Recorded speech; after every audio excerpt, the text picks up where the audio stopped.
नमस्कार। चलिए आज एक ऐसी दिव्य शक्ति की कहानी में चलते हैं जो दिखती तो नहीं पर जिसके बिना कुछ भी मुमकिन नहीं है।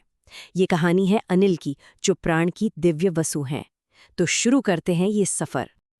जरा सोचिए, एक ऐसी दुनिया की कल्पना कीजिए जहां सब कुछ है, रोशनी है, आग है, पानी है, लेकिन सब कुछ एकदम ठहरा हुआ है। कोई गति नहीं, कोई हलचल नहीं, कोई जीवन ही नहीं। सृष्टि की शुरुआत कुछ ऐसी ही थी। पुराण कहते हैं कि शुरुआत में देव, ऋषि और सभी जीव जंतु सब एक मूर्ति की तरह स्थिर थे। सब कुछ था सिवाय एक चीज के, और वो थी प्राण, यानी सांस। पूरा ब्रह्मांड एक गहरी खामोशी में डूबा हुआ जीवन की पहली धड़कन का इंतजार कर रहा था। तब जाकर देवताओं को यह एहसास हुआ। उन्होंने कहा कि भाई, जब तक हवा नहीं बहेगी, जब तक पहली सांस नहीं ली जाएगी, तब तक ये सृष्टि जाग नहीं सकती। मतलब बात साफ थी, जीवन का ताला खोलने वाली चाबी श्वास ही थी।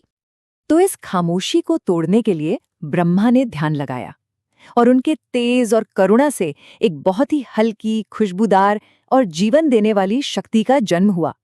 और यही शक्ति थी अनिल, प्रकृति की 8 दिव्य शक्तियों यानी वसुओं में से चौथी, वायु शक्ति का दिव्य स्वरूप।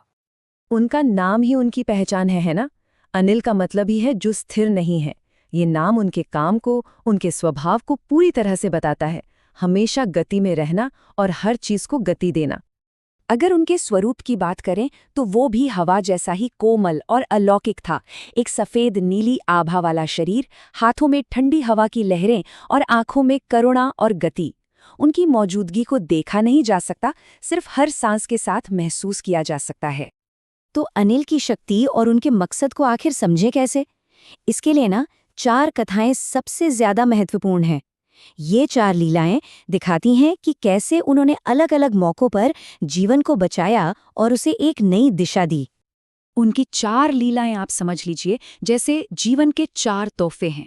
पहला, पृथ्वी को पहली सांस देना। दूसरा, हवा को जहर से मुक्त करना। तीसरा, योग का ज्ञान देना। और चौथा, सूखे को खत्म करने के लिए बारिश लाना। चलिए इन्हें एक एक करके जानते हैं।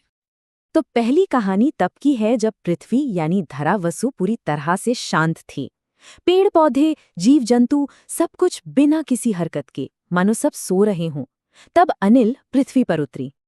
उन्होंने अपनी शक्ति से श्वास की पहली लहर पूरी दुनिया में बहा दी और कहा, उठो, चलो, मैं तुम्हें प्राण देती हूं। और बस उसी पल पौधों में हलचल हुई, जीवों ने आंखें खोलीं और पूरी प्रकृति जैसे नींद से जाग उठी।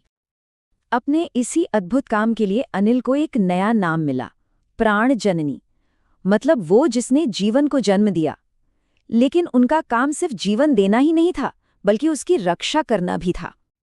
अब दूसरी कहानी में एक बड़ा संकट आता है। एक असुर ने अपनी बुरी शक्तियों से हवा में ही जहर घोल दिया। इससे लोग बीमार पड़ने लगे और सांस लेना तक मुश्किल हो गया।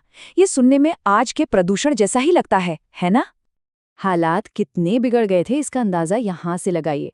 एक तरफ थी बीमारी और घुटन, तो दूसरी तरफ था स्वास्थ्य और जीवन।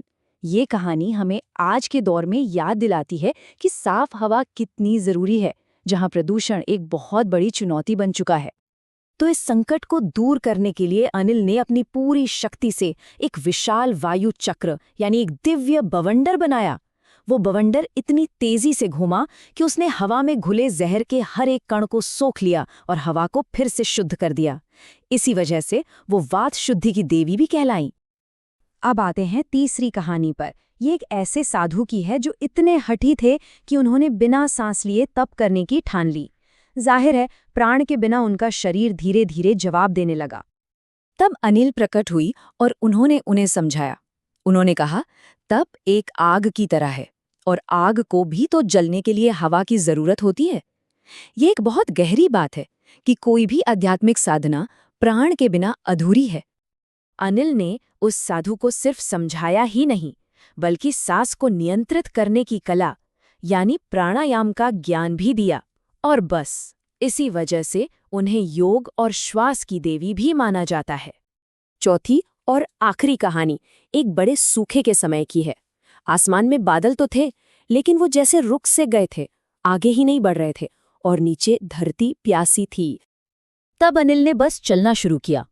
उनकी गति से, उनकी मूवमेंट से हवा बनी, और उस हवा ने बादलों को एक लय दी, एक दिशा दी। बादल आगे बढ़े और धरती पर जमकर बरसे। इसलिए अनिल मेघवाहिनी भी कहलाईं, यानी बादलों को चलाने वाली। तो अब तक हमने देखा कि अनिल क्या क्या करती हैं, पर अब समझते हैं कि उनका स्वरूप हमें क्या सिखाता है।